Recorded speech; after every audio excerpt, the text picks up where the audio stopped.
जब परम पूज्य प्रमुख स्वामी महाराज के शताब्दी महोत्सव के उपलक्ष्य में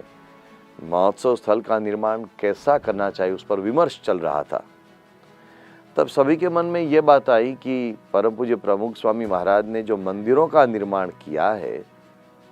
उसको अवश्य यहाँ दर्शानी चाहिए। उन 1200 मंदिरों के प्रतिनिधि के रूप में कुछ ऐसा खड़ा करना चाहिए ताकि लोगों को उससे प्रेरणा प्राप्त हो। तो परम पूज्य महंत स्वामी जी महाराज के आदेश से इस प्रमुख स्वामी महाराज नगर के केंद्र में राजधानी दिल्ली में परम पूज्य प्रमुख स्वामी महाराज ने बनाए हुए अक्षरधाम की प्रतिकृति खड़ी करना, यह विचार सब में स्थिर हुआ। और ऐसे ये कोई आसान काम नहीं था, बड़ी चुनौती थी, लेकिन परम पूज्य महंत स्वामी जी की प्रेरणा, आशीर्वाद, पूज्य ईश्वर चरण स्वामी जी आदि वरिष्ठ संतों के आशीर्वाद, उनका मार्गदर्शन, BAPS स्वामीनारायण संस्था के हमारे कलाविद संत पूज्य ब्रह्मचरण स्वामी जी ने,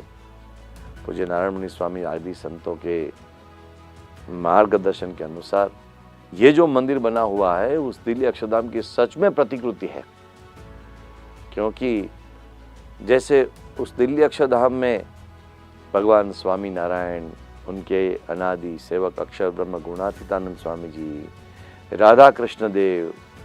शिव पार्वती गणेश जी और भगवान सीताराम और हनुमान जी आदि की जिस तरह से वहाँ प्रतिमाएं हैं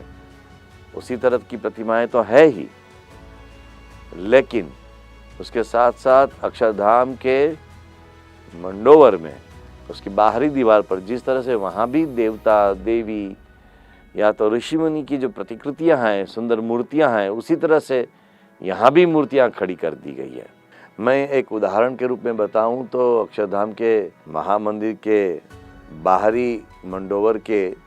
नीचे के भाग में, जिसको कलश कहा जाता है, उस कलश के भाग में दिल्ली में 48 गणपति जी की मुद्राएं हैं, तो यहाँ भी उस तरह से है। वहाँ ऋषि मुनि देवता आदि की मूर्तियाँ हैं, यहाँ भी इस तरह से है। वहाँ परमहंसों की मूर्तियाँ हैं, तो यहाँ भी इस तरह से हैं। तो सच में हर दृष्टिकोण से ये एक अद्भुत वास्तुकला का नमूना है, शिल्प स्थापत्य कला का नमूना है और हूबहू प्रतिकृति हुई है। ये जो अक्षरधाम बना हुआ है वो सिंथेटिक मटेरियल, जिप्सम